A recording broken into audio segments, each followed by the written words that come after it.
们是用软陶跟织布做一个研发的一个新创的东西。因为我们原住民的天性是跟大地共生共存，所以我们用软陶的这个材料去做成一个地球系列跟大地系列的东西，来表现出我们原住民是在这个土地上是跟这个土地是一个和好的一个角色。这个食物的由来就是一般我们出去工作或者去打猎为了方便携带东西，然后里面又有包猪肉小米，然后我们去打猎的时候就很方便。婚丧喜庆，婚丧喜庆我们都包这个东西，尤其是结婚的时候，去跟对方谈这个婚事的时候，一定要包吉拿富然后把这个婚事谈完了以后，一定要把这个东西分享给那个在场的所有的人，还有那个我们丰年祭一定要有这个食物，没有这个食物的话，好像就一个丰收嘛，丰收就是要做这个东西来庆我们一年来的辛苦。掌握市政3分钟，台南进步向前冲。欢迎收看《市政3分钟》。台南市政府为在台南建立推广原住民文化重要的核心据点，正积极进行筹建原住民创意中心计划。除了硬体建筑工程部分，同时也为建构原住民族特色商品行销做准备，像是委托专业团队办理人才培育、产品研发、营运辅导及品牌行销等工作，开拓原乡地区生产的各类产品，并规划可在都会区上架的通路，期盼借由原住民族的特色商品，让大众更了解原住民族文化的美。我们来听听韦哲市长怎么说吧。那非常感谢嘉义药理大学以及我们台南市原住民事务委员会，大家一起携手合作。在台南虽然没有原乡，但是我们有许多民众、原住民朋友们，他在各个地方，所以我觉得很乐于，也很感谢，也很希望能够看到原住民文化能够让更多人认识了解。那其中有许多产品是非常好的，不但具有文化上的意义，而且还在现代的这个放在商业的角度来看，也是非常具有竞争力的。所以就看我们怎么样去诠释和发挥。所以很期待看到我们台南市的原住民，他有更多新的好的产品发表。我们也要把这个地方当做一个培训基地，能够孕育出更多好的这个具有创意的，不管是人才还是产品，我们拭目以待。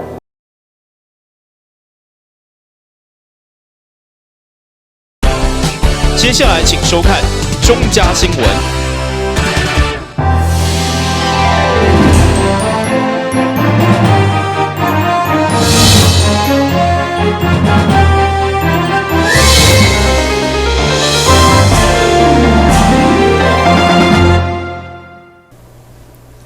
你好，是各位欢迎收看11月24日的中嘉台南地方新闻。为了庆祝国民党创立127周年，台南市党部上午在永康举行庆祝活动。国民党主席朱立伦嘛特别来到参与升旗典礼，并且甲驻青的党员做伙切鸡卵糕，庆祝国民党生日快乐。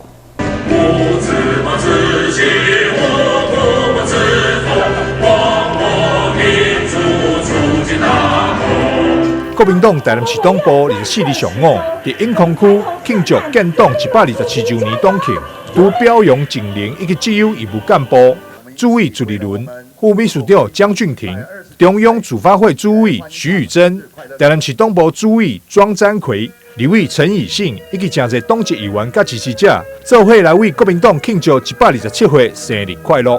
祝你生日快乐！祝你生日快乐！除表扬3位中党爱国资深党员，会长朱立伦也亲自颁发党证，予新进党员代表蔡宗豪手中，希望新进青年会当成为国民党的活水，现场气氛热烈。热烈掌声挥动我们的国旗，为他们掌声加油！谢谢你们。另外，针对近来社会上暴力频传，国民党主席朱立伦表示，民进党逐天咧拼政治，呼吁应该要回归市政、拼治安。民进党每天都在拼政治，每天这些地方首长都在拼政治，忘了今天治安是最重要的。我还是呼吁每一位地方首长回归市政，以拼治安啊，然后中央内政部不要在那边出馊主意了，什么辣椒水啊、管球棒啊这些，你真正把治安管好啊，民众今天爱打棒球的拿球棒也不会有问题。除了治安议题，朱立伦也批评农委会主委陈吉仲伫食来子，比有成人食健康食品同款的言论，实在是真离谱。如同陈吉仲讲的，全世界160国都是错的，应该多吃健康食品。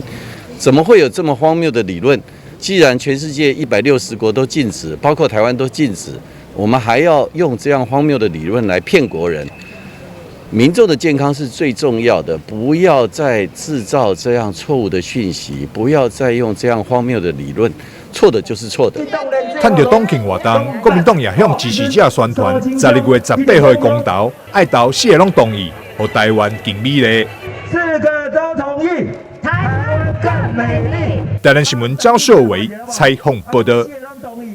但是教育甲城大合作，率先全台开发校园提高这预警系统，并且将预警的信息结合校园防疫课程，就希望学生协助导致校园清除自身源，做伙维护师生的健康。台南市近年来提高的防疫有成，为了将防疫融入生活，加强学生公共卫生的教育，教育局对今年甲成功大学合作。首创开发校园天高热的预警系统，运用幼儿童的监测数据加气象资料等，以人工智慧来计算预估后一礼拜校园天高热的曝险度，透过学校的招牌灯传达预警的消息。我们有12个国中一起连线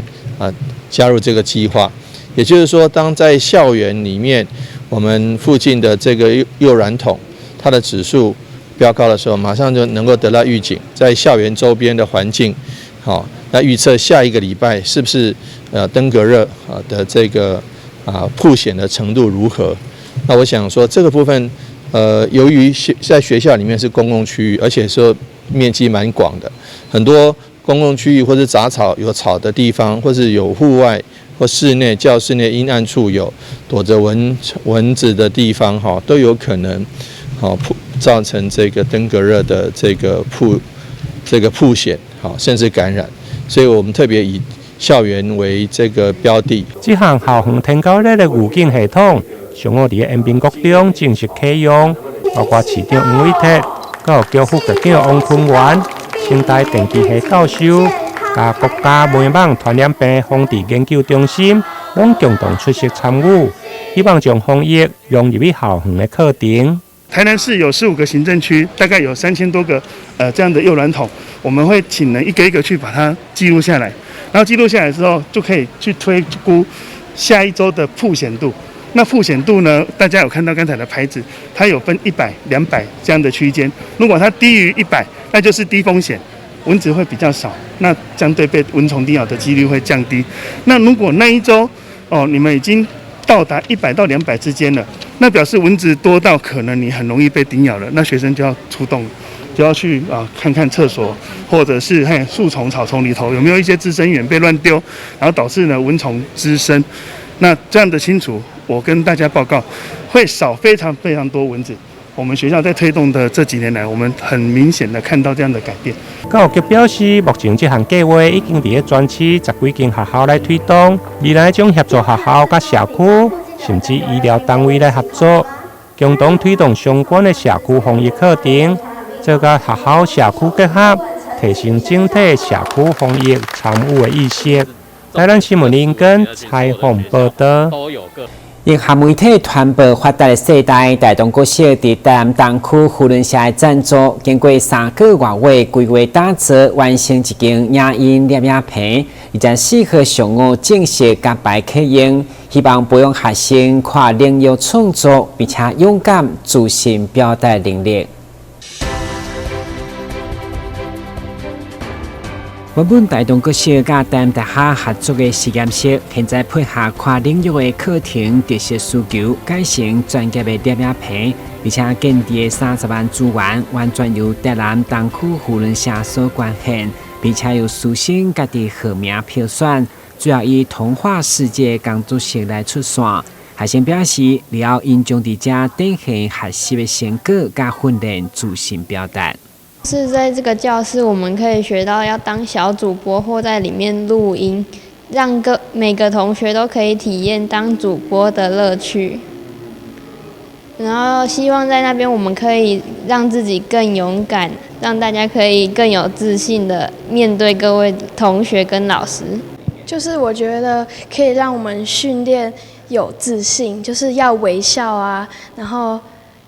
不紧张的面对镜头啊。然后我希望以后可以在那间教室做一些音乐的创作，就是因为我们6年级要毕业，然后希望可以在那边创作属于自己的毕业歌。这次有影音摄影棚，我们叫做童话世界工作室。那我们最重要呢，我们成立这一个工作室，我们可以让我们的课程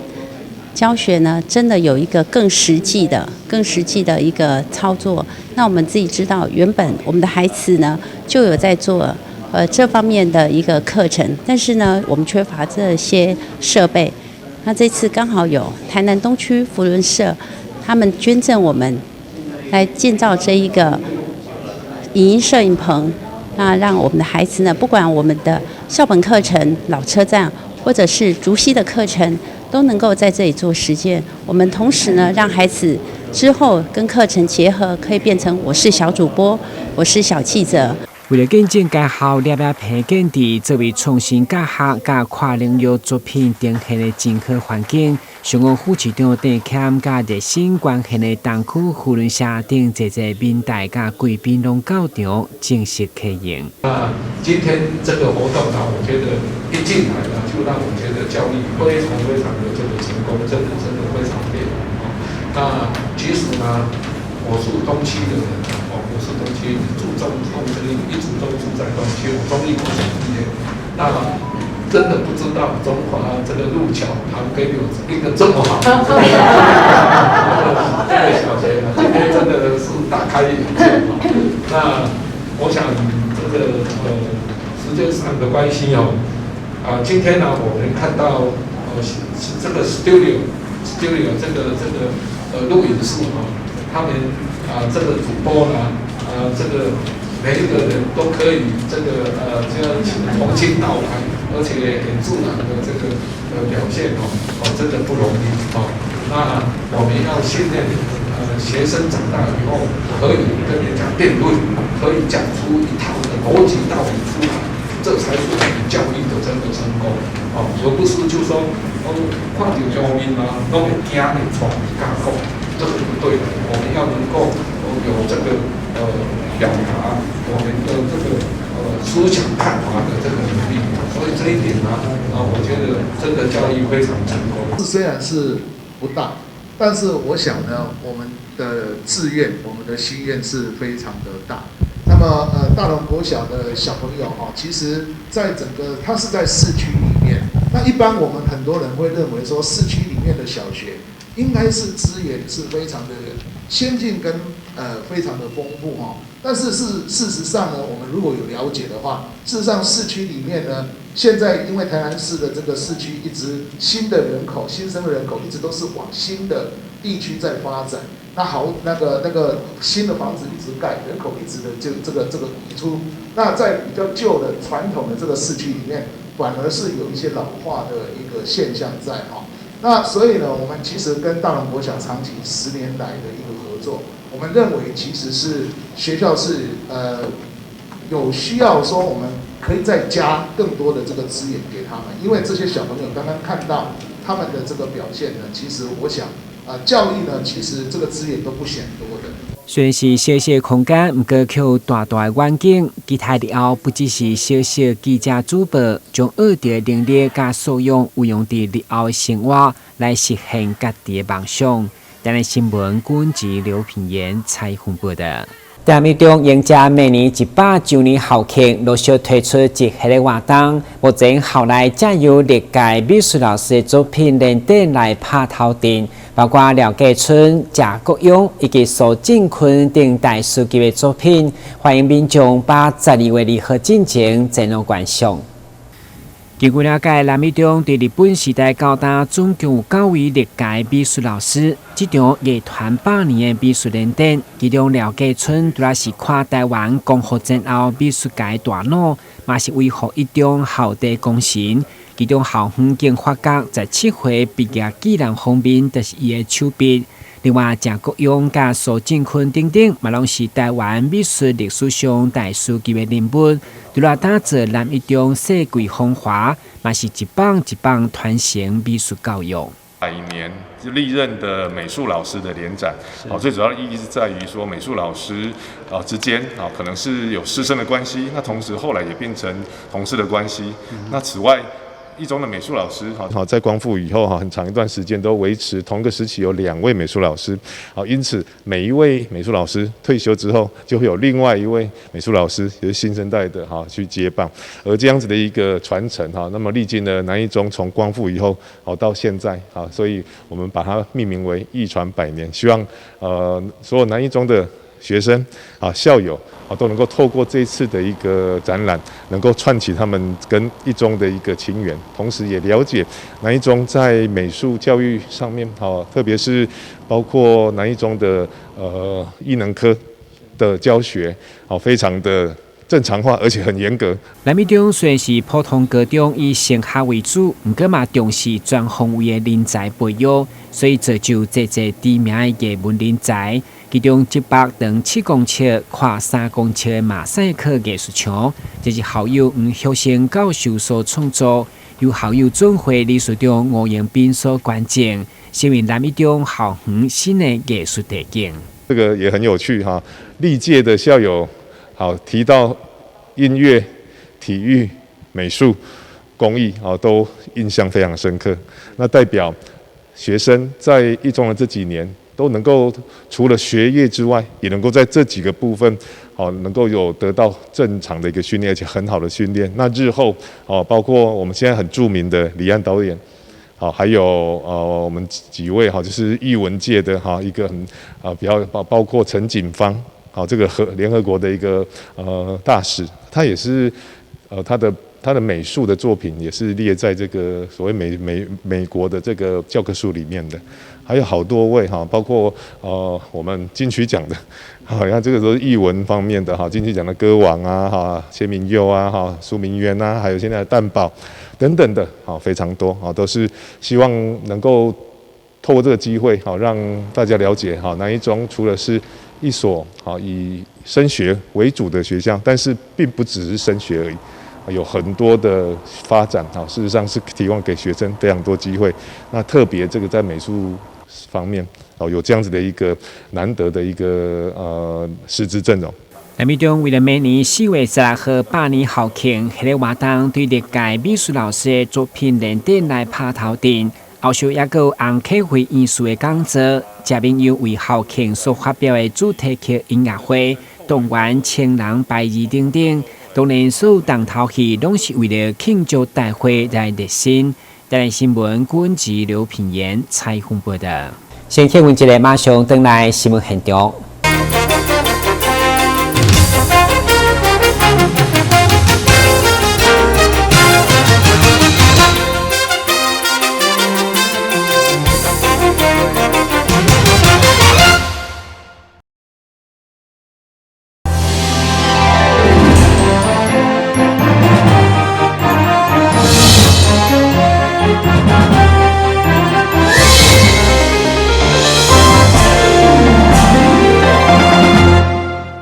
世代变化，现人大部分拢无愿意重视传统的产业。不过，为伫西港的传统制香场，伊的大汉后生却是转来故乡接下厝内产业，并且坚持用传统的手工来做香。透过记者报道，做伙了解因的故事。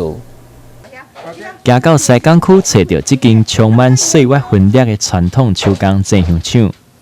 小小的空间内面，会用感受到对第一代师傅吴顺来一直到现主时大囝接手了，爸囝对传统手工制香的坚持甲热情。大囝吴志良想到爸爸的岁数渐渐咧增加，选择放弃原本的工课，转来到家乡接手传统的产业，实在互人感觉非常的大心。机械化、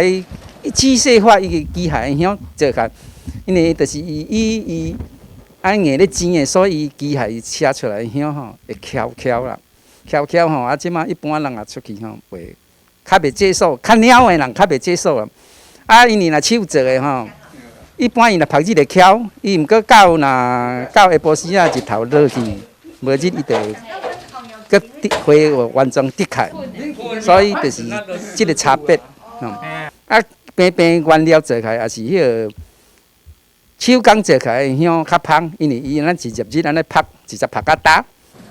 现主时大部分的香拢是转由机械代工，一方面嘛因为现在无啥物少年人愿意用较早拜师傅学功夫的方式。毋过因爸囝表示，传统透过手工所制作的香，经过日头拍过了后，就会用互香材料的本身香味走出来。现在嘛是阁有一批老顾客坚持使用传统手工制作的香，所以因嘛是会继续用因的双手制作出更多好品质的香。目前我爸也年龄也大了啊，也刚好可能要随时要退休，然后加上这一本呢，传统产业已经开始没落，已经很多年轻人没有在学了啊，所以呢，想说呢，回家这也是一门技术啊。回来学也是蛮好的啊，以后也是一个出路啊。透过画面，会用看到爸囝双手充满着做香过程所留落来的链，同时嘛用了解到传统产业的辛苦，阁有点点滴滴。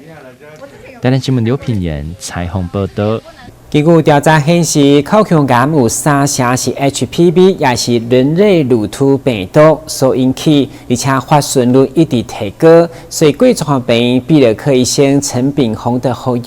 ，HPV 这款的病毒有风险，已经不是女性的专利，男性嘛应该来做。国民健康署自2018年开始编列公费，为各种1年以上的女性注射 HPV 疫苗，但其实不论是男女，人的一生感染 HPV 的几率就高达80%。HPV 疫苗在国人的认知上都会认为是预防女性的子宫颈癌所需要施打的疫苗。其实这个观念是不太正确的，原因是因为呢，男性也会得到 HPV 这个病毒的感染。虽然 HPV 病毒感染以性行为为主，大部分感染后免疫系统会清除病毒，但若是一直拢存在，甚至常常感染就要细腻，因为会增加着癌的风险。在男性身上呢，虽然没有子宫、没有子宫颈、不会有子宫颈癌，但是在男生身上一样会得到相对应的癌症，比如说最常见的阴茎癌或阴囊癌，或者是男同性恋者他们会因为性行为可能有肛交会引起的肛门癌，这些相对于女生的子宫颈癌，事实上是相对的东西，所以打 HPV 不是只有保护女性，男生也需要保护。医生建议注射 HPV 疫苗会当有效降低着病率，若是男女拢注射，更会当加速 HPV 盛行率的减少。所以注射 HPV 疫苗不是女性的专利，而是全民共同的课题。台南新闻赵秀伟采访报道。感谢收看11月24日中间台南电视新闻，咱再会。